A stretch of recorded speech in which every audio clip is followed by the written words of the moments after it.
Welcome to Comentarios Economicos, the official TV program of CAMACOL, the Latin Chamber of Commerce of the United States of America.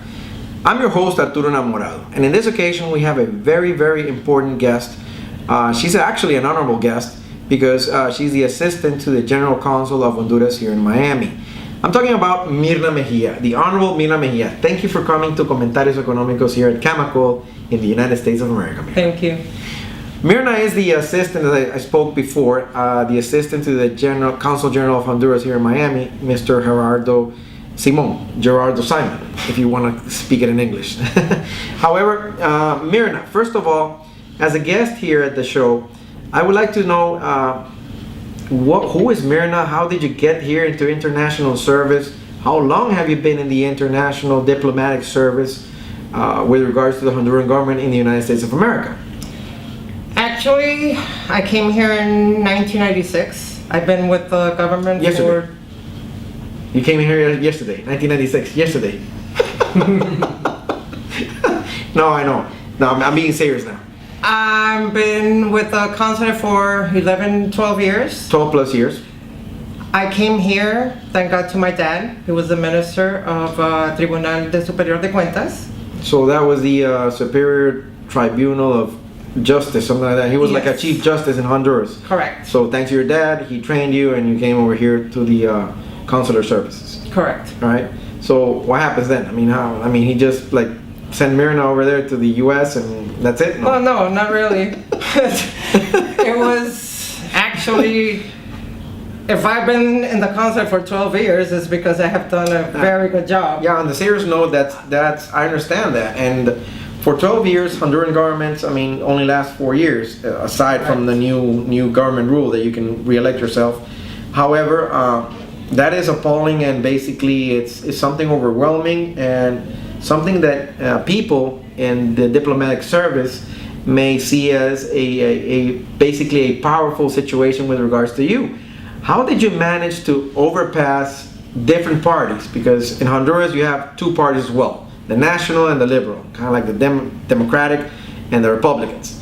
But you have lasted over two different governments. How do you, professional-wise, how do you do that? I know, being good, I know that. Okay. but well, how do you do that task? How do you accomplish that? By saying you're good. Yes, I know that. Okay. But also because of your professionalism. Correct. And something that overwhelms people is, how can I prove myself? And basically what you're saying, the message you're saying here in the United States is, if you can do it, you can surpass any government. And you're an example of that. So congratulations, especially in Honduras. However, what does Myrna do? I know you're assistant general, but however, you're also maybe known as a chief of staff here in Miami to the Consul General of Honduras. Aside from the chief of staff, what other tasks do you do in the consulate? Mainly what I do is I handle the agenda of the General Consul. The chief of staff, right? The accountant part, and the numbers, nice. And actually a little bit of everything. I do documents, I do the passports, I do the ID. The ID, we're going to talk a little bit more about that, but what else do you do? Help others. And how many people are in the consulate? How many people are employed working? Yes. We're 11. 11 people? Yes. And how many people do you handle in the consulate? On a monthly basis? A monthly basis, like 400 people. A monthly basis? Yes. For 11 people? That's a humongous productivity. So congratulations on the General Consul, Mr. Gerardo Simon, or Gerardo Simon, on accomplishing that.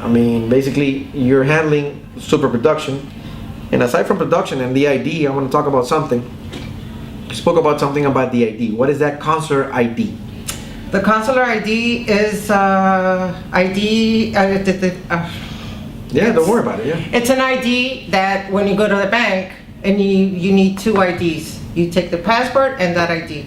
So now the consulate is issuing what you call the consular ID to Honduran nationals here in Miami, in which they have a form of identification. I understand that this thing has, because of the background check I did on you, this thing has basically all the security measures of a driver's license, and it's issued by a company that issues driver's license, and you basically outsource this so the Honduran nationals can have something official recognized by the Honduran government and the Minister of the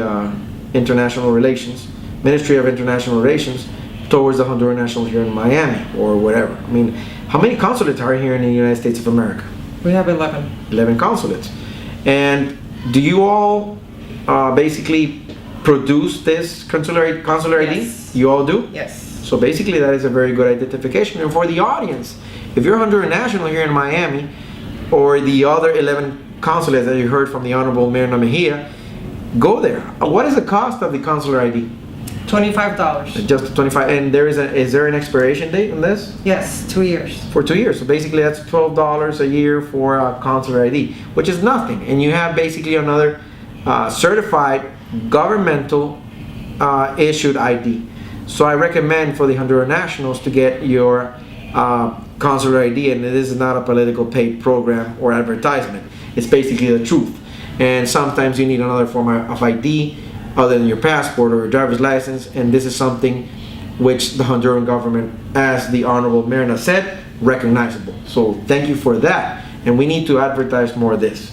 Other than that, you said about the passports. The people that go there, do they come out with a passport on the same day? Yes, or why? they do. Yes, Why? they do. Because we issue the passports here in Miami. So you have the machine here, Yes, we issued do. by the Ministry of Public Relations here in Yes, we Miami. do. Are there any other centers of production here in the United States with regards to the 11 consulates? Yes. Washington, Chicago, New York, San Francisco, and Miami. Okay, so you have that. So the Honduran nationals, basically they can go to these consulates, and if they go with, how do they approach the consulate? Do they just show up? Is there a way they do the visit, or do they have to go to a website? What do you Yes, you have to go to a website, www.citaconsular.com, and you have to make an appointment. So that would be 3 W's, citaconsularhn.com. It'll be on the show, on the screen. And you do that, basically you go in that, you log in, you do the, you choose a date, right? You choose a date, you choose a time frame. the Kind of like the USCIS service. Fantastic. And I applaud this service on behalf of the Honduran government because it's very organized. Thank you so much for showing us this here in Comentarios Economicos, Myrna. So after that, what happens? They get the basically the information and when they have to show up and all that. So they show up, for example, for a passport, and they come up with a passport on the same day. Correct. Oh, fantastic. So see, there you go. If you need a passport, Honduran nationals, you do your basically your on-site visit at the website, get your number, your ID and all that, and you're gonna come out with a passport on the same day. And with the ID as well. And also with the ID. You can do both things at the same time. Another thing here about the consulate is, what are the hours of operation of the consulate? From 9 to 3:30, but however, we stay with the people that are inside the consulate, and we go until. So the hours of operation with regards to the open public is from 9 to 3:30 p.m., correct? 9 a.m. to 3:30 p.m. You accept people going in and out of the consulate. Correct. After 3:30, the doors close, and whoever's in and process is being made, don't go until you guys finish. Exactly. Fantastic. So it's honorable. And where's the consulate located, Myrna? The consulate is located in Doral, 8600 Northwest 36th Street, Suite 101. And I thank you for that. Thank you for, also for showing up here at the Comentarios Economicos of CAMACOL. And why does you being the chief of staff of the consul, why do you guys from the consulate support and help the chambers of commerce? Why?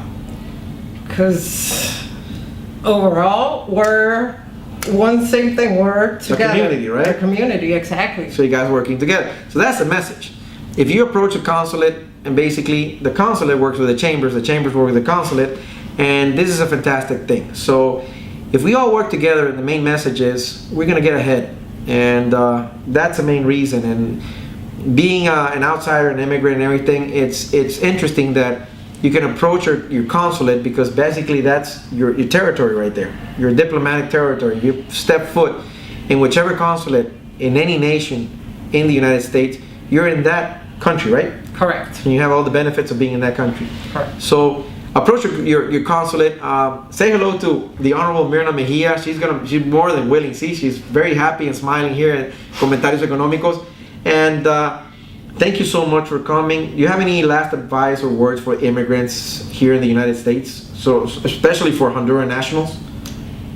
Just to let them know that the doors of the consulate are always open for them, and just to be honorable here and just follow the rules. Follow the rules, exactly. Main reason, follow the rules always. Again, it's an honorable honor for me to have you here, Honorable Myrna Mejia. Thank you so much. Give my regards to the General Consul. I will. It's always a pleasure. And I hope to have him here soon in a show here in Comentarios Economicos. Thank you so much for having the time to come over here to Comentarios Economicos. And by the way, my lovely TV audience, this is it for Comentarios Economicos on this edition.